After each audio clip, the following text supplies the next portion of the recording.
Hey guys, here's the fastest unboxing you will ever see. This is a thick box, the charger, the cable, the cover, and this is the phone we're gonna talk about today. Voila!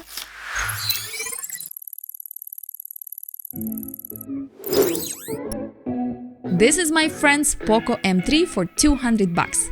In this video, I will tell you about this smartphone, its screen, camera, battery, and my overall experience of using Poco M3. And I promise to make it snappy, because who has 30 minutes to watch tech reviews these days, am I right? I must say the design of this phone turned out to be quite interesting. It will undoubtedly stand out, and from afar it looks more expensive than it actually is. The large camera inserts look original, and even the Poco logo is not particularly annoying, but the glossy plastic is impractical. I bet it will quickly become matte from scratches.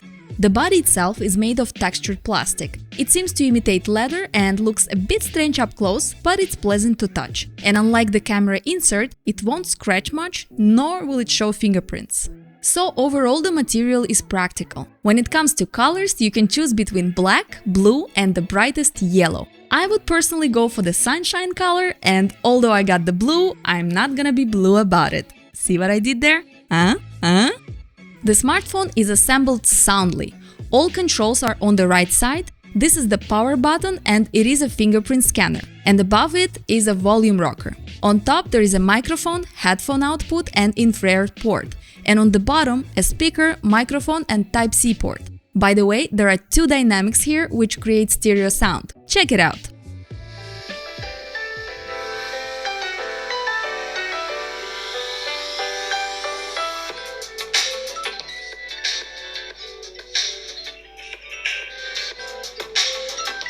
And this is how it sounds in comparison with iPhone 12 Pro.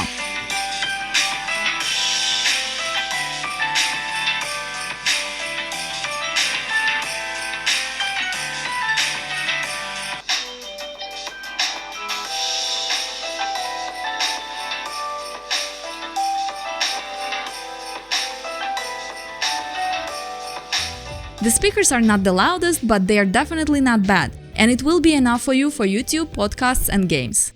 On the left side, there is a large tray for 2 SIM cards and a memory card. By the way, the smartphone has 4GB of RAM and 64 or 128GB of internal memory. It works on the basis of Snapdragon 662 processor.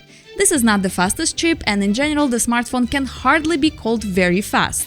Here's a simple example. Let's unlock the smartphone with a fingerprint scanner. The scanner itself is on point. It's quick and precise, but the animation of waking up the screen simply doesn't keep up with it. And the whole interface, well, let's just call it smooth and unhurried. But for this price, it is a good performance. You can even play some games, for example, Genshin Impact won't work, but PUBG Lite will. Although after some time the smartphone starts throttling, which means it's not for long games. But if the performance here is average, the screen is good. For such an inexpensive device, a Full HD Plus display is still a rarity. At 6.5 inches, the display has a dot density of 395 ppi. The display is both bright and well balanced. The viewing angles are average, although this is an IPS panel, but overall the display is excellent. Its maximum brightness is 400 nits. Of course, you won't watch movies in the sun, but you will be able to check something quickly on a screen. The frames are not the thinnest. The bottom got a large chin, and on top there is no longer fashionable cutout for the front camera. But the smartphone costs only around $200 for 64GB version and just a bit more for 128GB version. For this money, you even get a triple camera. Although, let's be honest, of all 3 cameras you will only use one, the main 48-megapixel module with 1.8 aperture. This is a classic quad buyer, meaning the camera can operate in 48-megapixel mode with a small pixel size. But in fact, this is a 12-megapixel module, and this is the resolution you will most often use. The camera is really not bad. There is even a night mode, and we can say that it shoots well, considering how much the smartphone costs.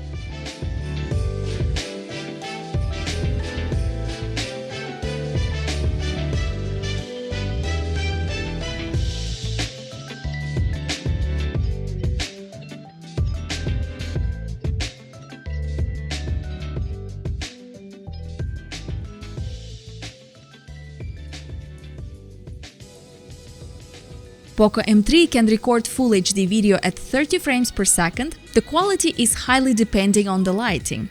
On a bright sunny day, it's okay. In the room or in the evening, noise and frame skipping already become visible, and there is still no electronic or any other stabilization, therefore it's better not to walk while shooting. The other two cameras are a 2-megapixel macro module and a 2-megapixel depth sensor. They are here rather for forming a crown, so that we can say, wow, there are 3 cameras.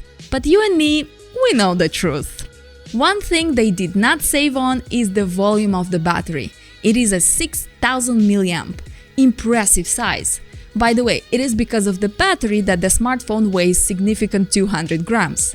The phone will survive a couple of full days with average use or a day with very active watching YouTube, playing games and listening to music. The battery here is great, but its charging is less great.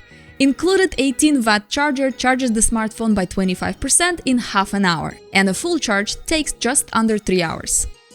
LTE is working fine. There is support for Wi-Fi 5, Bluetooth 5.0 and an infrared port for controlling household appliances. Everything fine in this regard. But there is no NFC, which means there is no support for Google Pay.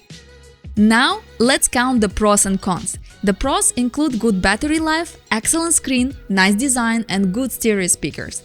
The cons are average performance and excessive smoothness, lack of NFC and wide angle in the camera, average video quality and very long charging. But overall, this is a very decent device for its money. Yes, it is no Poco X3, but for $200 or even cheaper price on AliExpress, this is an excellent smartphone. I promised it to be snappy, so all the saved time you can spend checking out one of our other videos. Don't forget to hit that like button and subscribe. This is One More Tech. Thanks for watching.